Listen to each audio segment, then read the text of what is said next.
हर औरत, हर होममेकर और हर इंसान के लाइफ में कुछ एक्सपीरियंस ऐसे होते हैं, उसकी वजह से हमारी पूरी ज़िंदगी बदल जाती है।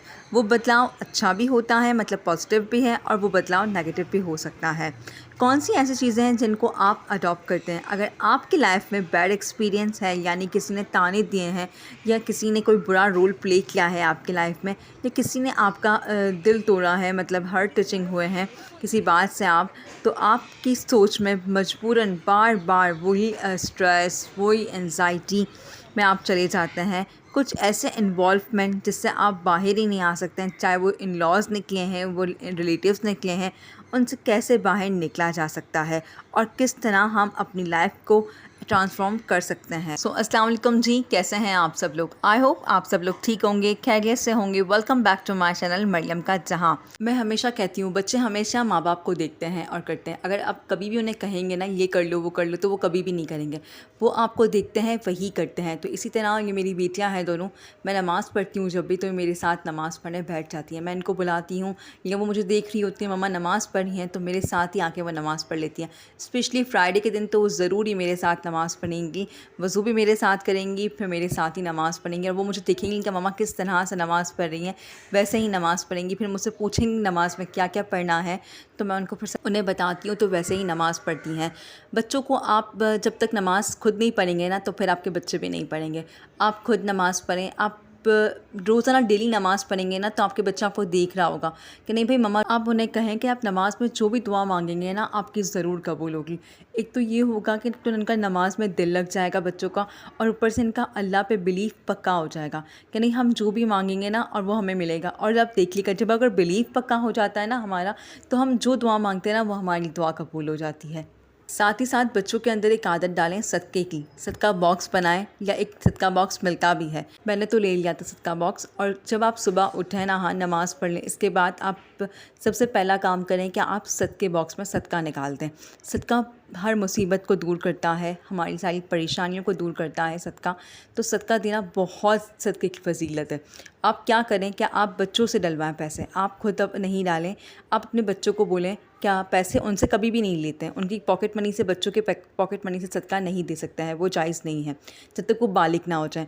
आप उनको खुद पैसे दें और आप कहें कि आप इसके अंदर डालें। इससे क्या होगा, एक तो उनकी सदका डालने की आदत हो जाएगी, और उन्हें पता भी चलेगा कि हमारी मम्मा डालती हैं। और बहुत से ऐसे वाक़यात होते हैं हमारी ज़िंदगी में जो कि हम चाह के भी उसे भूल नहीं सकते हैं, चाह के भी हम उसे अ, याद आ रहे होते हैं, हमें बहुत ज़्यादा हमें डिस्ट्रेस कर रहे होते हैं, क्योंकि हर किसी की लाइफ में प्रॉब्लम्स होती हैं। ऐसा नहीं है कि हर किसी की लाइफ बहुत खुश होती है, बहुत मुतमईन गुजरती, जैसे वो चाहते हैं वैसे ही गुजरे, नहीं। अप एंड डाउन्स हर किसी की लाइफ में आता है। स्पेशली हम लड़कियों के लिए तो शादी के बाद बहुत ज़्यादा अप एंड डाउन्स आता है, क्योंकि हम जिस एनवायरनमेंट में रहने की आदत नहीं होती है हमें उस एनवायरनमेंट में रहना पड़ता है, उस माहौल में एडजस्ट होना पड़ता है, उन फैमिली मेम्बर के साथ एडजस्ट होना पड़ता है। किसी के बिहेवियर कैसा होता है, किसी का बिहेवियर कैसा होता है, मगर हमें हर चीज़ में एडजस्ट करना पड़ता है। तो इन दौरान काफ़ी ऐसी बातें भी होती हैं, काफ़ी प्रॉब्लम्स भी होती हैं, काफ़ी तलकलामी भी होती हैं, और उन सबको फेस करके हमें आगे बढ़ना पड़ता है। जब कोई बात याद आ जाए या उस पर ध्यान चले जाए, तो फ़ौरन माइंड चेंज कर लें। मैं क्या करती हमेशा कि अगर मुझे कोई भी बात याद आ जाती है ना, या मुझे बहुत ज़्यादा इरिटेट कोई बात कर रही होती है, या कुछ किसी ने मुझे बोल दिया होता है, तो मुझे बहुत ज़्यादा डिसहार्ट हुई हुई होती हूँ मैं, तो मैं क्या करती हूँ, मैं फ़ौरन से ना जाके वज़ू के नमाज़ पढ़ लेती हूँ, नमाज़ में दिल लगा लेती हूँ, फ़ौरन माइंड चेंज कर लेती हूँ अपना, या कोई ऐसा काम कर लेती हूँ जिसमें मैं बिज़ी हो जाऊँ और मेरा माइंड चेंज हो जाए। तो अपने आप को फ़ौरन से आप चेंज कर लें, माइंड को डाइवर्ट कर लें, कि आपका माइंड चेंज हो जाएगा तो आप वो भूल जाएंगे। देखिए, जो गुज़र गया सो गुज़र गया, नेवर लुक बैक।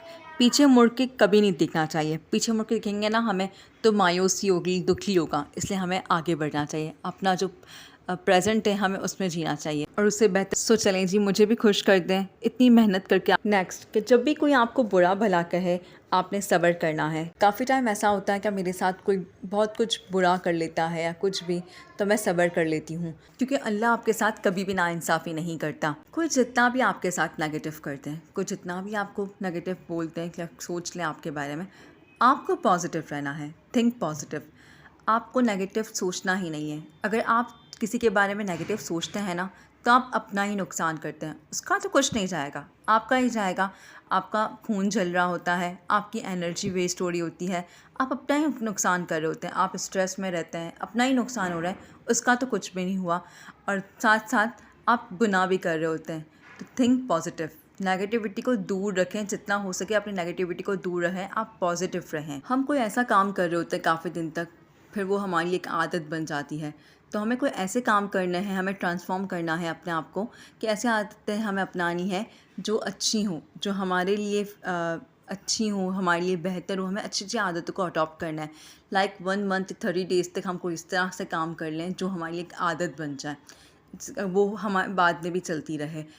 लाइक नमाज़ पढ़ लें, हम अपने आप को ट्रांसफ़ॉर्म करें, अच्छी अच्छी आदतों को अपनाएं। जैसे कि नमाज़ हम पढ़ लें, कुरान मजीद की तिलावत कर लें हम, उससे भी बहुत सुकून मिलता है, बहुत स्ट्रेस फ्री भी होते हैं, आपकी लाइफ भी अच्छी गुजरती है।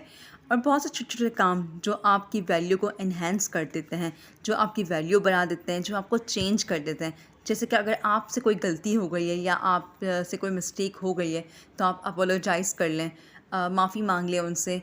या फिर आप उन्हें माफ़ी मांगना वैसे कहते हैं कि बहुत मुश्किल काम है, बट अपना दिल बड़ा करके आप माफ़ी मांग लें। आपको पता है कि ये आपसे गलती हुई है, तो आपको माफ़ी मांग लेना चाहिए डेफ़िनेटली।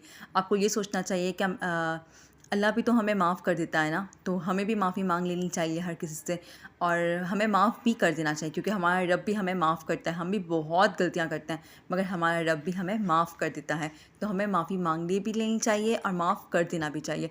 इससे एक आपको तो बहुत सुकून होगा और आपकी वैल्यू भी इन्हेंस हो जाएगी, आपकी वैल्यू बहुत बढ़ जाएगी। अगर आप माफ़ी मांग लेंगे ना, तो आप छोटे नहीं हो जाएंगे, इससे आपका एक रुतबा बढ़ जाता है। साथ ही साथ हमें अगर कोई चीज़ पूछनी है या किसी से कोई एडवाइस लेनी है, तो उसको रिक्वेस्ट करते हैं। किसी से कहीं किसी के रूम में हम जा रहे हैं तो नॉक करके जाएं। आप के साथ जो है आप उन्हें वैल्यू दें, लोगों को आप वैल्यू देना सीखें। आप लोगों को वैल्यू देंगे ना, तो आपको भी वैल्यू मिलेगी। ये गिव एंड टेक वाला हिसाब है। अगर आप किसी को वैल्यू देंगे तो आपको भी वैल्यू मिलेगी। तो ये भी छोटे छोटे काम है जो हमें कर लेने चाहिए। इन छोटी छोटी सी आदतों को हम अपना कर अपनी लाइफ को हम चेंज कर सकते हैं, अपनी वैल्यू को इन्हेंस कर सकते हैं, अपने आप को हम खुश रख सकते हैं। सो आई होप कि आपको आज का व्लॉग अच्छा लगा, और अपना बहुत ख्याल रखिएगा और दुआ में मुझे ज़रूर याद रखिएगा। अल्लाह हाफ़िज़।